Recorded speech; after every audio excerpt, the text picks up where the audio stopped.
डुमरिया के बालिका विद्यालय में अंतर्राष्ट्रीय महिला दिवस के अवसर पर महिलाओं की उपलब्धि को याद करते हुए उनके प्रति सम्मान प्रकट किया गया।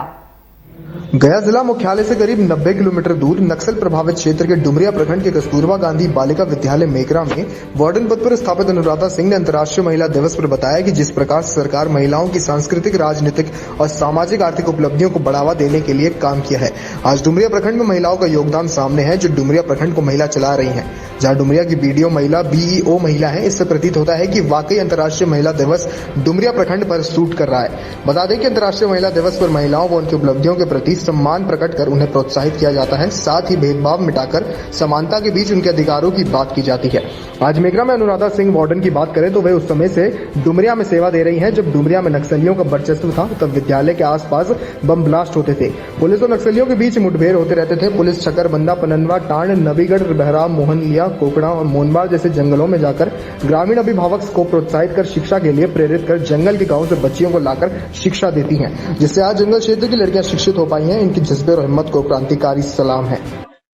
वैसी जगह की बालिका को शिक्षा दे रही हैं जहां आज भी दिन में जाने में डर लगता है, आम आदमी को जाना बहुत मुश्किल है। उस जगह से लोगों को उठा करके उनके गार्जियन को समझा करके प्रोत्साहित करके आज शिक्षा दे रही हैं। इनसे बातचीत करेंगे। आज हमारे साथ मौजूद हैं। सबसे पहले अंतर्राष्ट्रीय महिला दिवस की आपको बहुत बहुत शुभकामनाएं। धन्यवाद सर।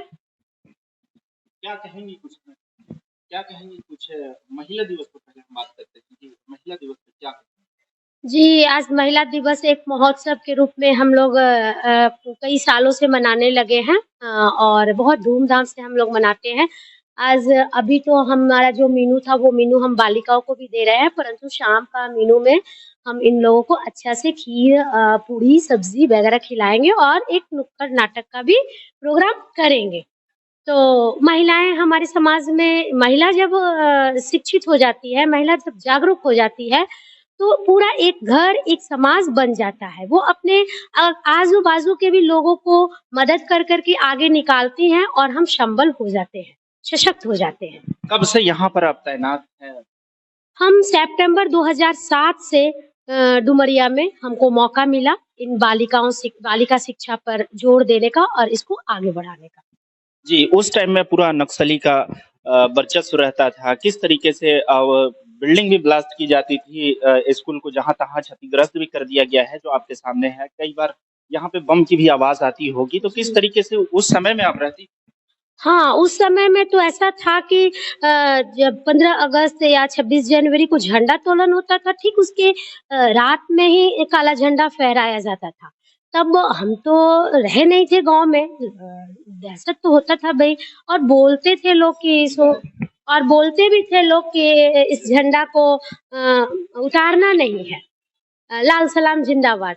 फिर हम लोग बोलते थे। फिर उस समय हमारा मन में भी एक हिम्मत जगा और हम उनको बोले कि भैया अगर इस तरह से आप कीजिएगा तो डुमरिया की गरीब बच्चों को हम पढ़ाने आए हैं, तो ऐसे कीजिएगा तो हम चाबी आपको दे करके चले जाएंगे। ये एकदम हम उनसे ऐसे ही सीधे सीधे से बात किए। फिर उसके बाद से वो नेक्स्ट टाइम से वो काला झंडा फहराने नहीं आए और हमको आराम से हमारे मीनू को देखे। रात में 8 बजे आए थे। उस समय में शुक्रवार का मीनू खीर, रोटी और भुजिया था, वो देखे और फिर देख के संतुष्ट होकर के गए और उसके बाद से फिर वो काला झंडा फहराना छोड़ दिया।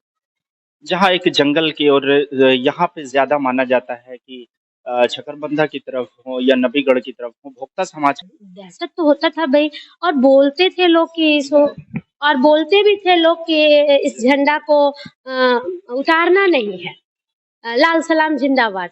फिर हम लोग बोलते थे। फिर उस समय हमारा मन में भी एक हिम्मत जगा और हम उनको बोले कि भैया अगर इस तरह से आप कीजिएगा तो डुमरिया की गरीब बच्चों को हम पढ़ाने आए हैं, तो ऐसे कीजिएगा तो हम चाबी आपको दे करके चले जाएंगे। ये एकदम हम उनसे ऐसे ही सीधे सीधे से बात किए। फिर उसके बाद से वो नेक्स्ट टाइम से वो काला झंडा फहराने नहीं आए और हमको आराम से हमारे मीनू को देखे। रात में 8 बजे आए थे। उस समय में शुक्रवार का मीनू खीर, रोटी और भुजिया था, वो देखे और फिर देख के संतुष्ट होकर के गए और उसके बाद से फिर वो काला झंडा फहराना छोड़ दिया। जहाँ एक जंगल की और यहाँ पे ज्यादा माना जाता है कि छकरबंदा की तरफ हो या नबीगढ़ की तरफ हो, भोक्ता समाज के लोग रहते हैं, जो शिक्षा से बहुत दूर दूर तक उनका नाता नहीं है। वैसे लोगों के पास भी आप गई थी क्या? जी, हमारे पास चूँकि रविदास और पासवान लोग तो काफ़ी आ रहे थे और उनका नामांकन हम लिए, उनको पढ़ाए।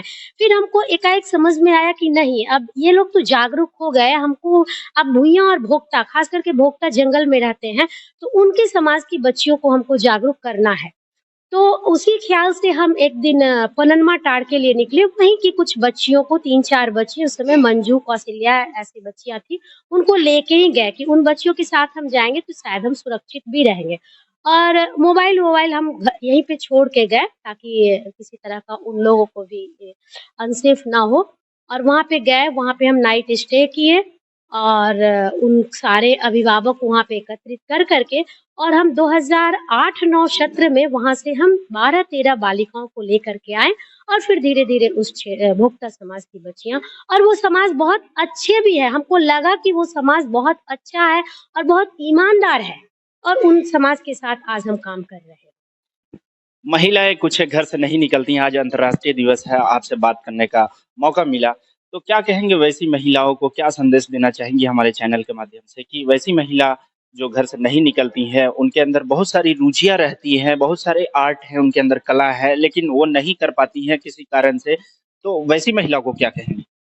हाँ, अब तो महिलाएँ काफ़ी कुछ जागरूक हुई हैं। पहले तो बेटा-बेटी में भी अंतर समझती थी, लेकिन अब तो बेटा-बेटी में जब हम अभिभावक बैठक करते हैं, महिलाओं का बैठक बुलाते हैं, तब उसमें हम समझाते भी हैं कि बेटा-बेटी में मत या बोलती है आके कि हमारे यहाँ तो 8 बच्चा है दीदी, आप हम बहुत गरीब हैं, एडमिशन ले लीजिए। तब हम उस समय उनको बोलते हैं कि तो आपसे तो ज़्यादा गरीब हम हैं कि हम 2 बच्चा के बाद आगे नहीं किए और आप 8 बच्चा क्यों पैदा ऐसी महिला को क्या कहेंगी? हाँ, अब तो महिलाएँ काफ़ी कुछ जागरूक हुई हैं। पहले तो बेटा-बेटी में भी अंतर समझती थी, लेकिन अब तो बेटा-बेटी में जब हम अभिभावक बैठक करते हैं, महिलाओं का बैठक बुलाते हैं, तब उसमें हम समझाते भी हैं कि बेटा-बेटी में मत या बोलती है आके कि हमारे यहाँ तो 8 बच्चा है दीदी, आप हम बहुत गरीब हैं, एडमिशन ले लीजिए। तब हम उस समय उनको बोलते हैं कि तो आपसे तो ज़्यादा गरीब हम हैं कि हम 2 बच्चा के बाद आगे नहीं किए और आप 8 बच्चा क्यों पैदा किए? किसके भरोसे पैदा किए आप? सरकार की तो योजना है, सरकार तो 2 बच्चे ही कहते हैं और आप सरकारी लाभ भी उठाते हैं, तो अब वो महसूस करते हैं कि नहीं हम गलत किए हैं। तो इस तरह से अनेकों रूप से उनको समझा करके और उनको प्रोत्साहित करते हैं और उनके जो दिमाग में संकुचित भावनाएँ रहती है, उसको सबको बाहर निकालते हैं और उनको भी कहते हैं कि आप निकलिए। अब जैसे हमारे मेस में ही महिलाएँ काम कर रही है, इसी क्षेत्र की महिलाएँ गाँव ग्रामीण क्षेत्र की महिलाएँ निकली है और वो अब आप आगे काम भी करना चाहती हैं, अब घर में बैठ के भी महिलाएँ नहीं रहना चाहती हैं। उन बहुत-बहुत धन्यवाद बात करने के लिए। अब बात करते हैं यहाँ के छात्र से कि इनको किस तरीके से पढ़ाई के साथ-साथ और भी क्या यहाँ पे सिखाया जाता है?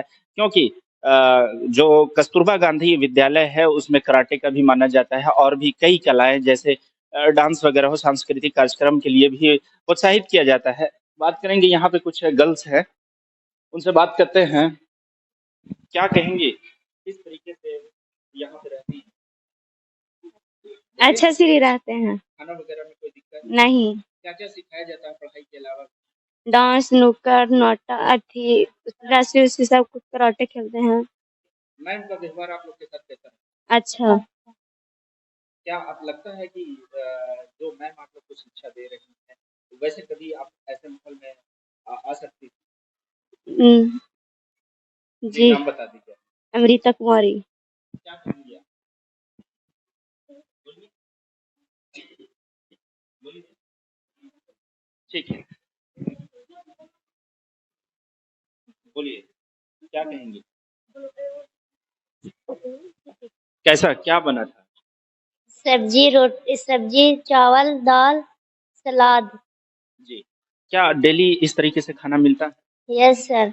और घर पे आप रहती होंगी तो क्या इस तरीके से आप खाना खाती थी कि हाथ धोए और फिर बैठे एक जगह सब साथ में खा रहे हैं? क्या ये सिस्टम से आप खाती थी कभी? नहीं सर, तो क्या यहाँ पर आ करके क्या सीखने को क्या-क्या मिला?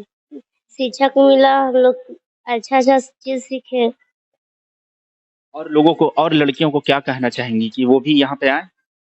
ठीक है, बोलिए, क्या कहेंगी? कैसा क्या बना था? सब्जी, चावल, दाल, सलाद। जी, क्या डेली इस तरीके से खाना मिलता है? Yes sir. और घर पे आप रहती होंगी तो क्या इस तरीके से आप खाना खाती थी कि हाथ धोए और फिर बैठे एक जगह सब साथ में खा रहे हैं? क्या ये सिस्टम से आप खाती थी कभी? नहीं सर। तो क्या यहाँ पर आ करके क्या सीखने को क्या-क्या मिला? शिक्षा को मिला, हम लोग अच्छा चीज सीखे। और लोगों को और लड़कियों को क्या कहना चाहेंगी कि वो भी यहाँ पे आएँ? जो लड़की आपकी सहेली हैं, घर के आस-पास के लोगों को बोलेंगी कि यहाँ पे शिक्षा मिलती है, पढ़ाई मिलती है, आएँगी यहाँ पे? यस सर, सब आएंगे। जी, नाम बता दीजिए अपना। रानी कुमारी, घर कहाँ हुआ? चेहरा पहरा। जी, बहुत-बहुत धन्यवाद। देख रहे थे कि जिस प्रकार से यहाँ पे बालिका नक्सल क्षेत्र की बालिका आकर के यहाँ पे शिक्षा ग्रहण कर रही है, बहुत ही खुशी की बात है और उस महिला को क्रांति सलाम जो लगातार डुमरिया प्रखंड के अति नक्सल प्रभावित क्षेत्र मैगरा में रह करके घर घर से जाकर के गांव-गांव से बच्चियों को निकाल करके शिक्षा दे रही है और लगातार शिक्षा के साथ-साथ कराटा भी सिखा रही है। उनको एक एनवायरनमेंट ऐसा दिए कि ये कल्पना भी नहीं किया जा सकता था कि महिलाओं को बच्चियों को इस तरीके से एक एनवायरनमेंट मिलेगा कि वे एक जगह बैठ करके खाना खाएंगी, खाने से पहले हाथ धोएंगी। ये सरकार भी इस पर काफी मुहिम चला रही है और सरकार की मुहिम ये सफल दिखती नजर आ रही है और ये अंतर्राष्ट्रीय दिवस जो महिला दिवस है इस पर महिलाओं को सलाम, धन्यवाद।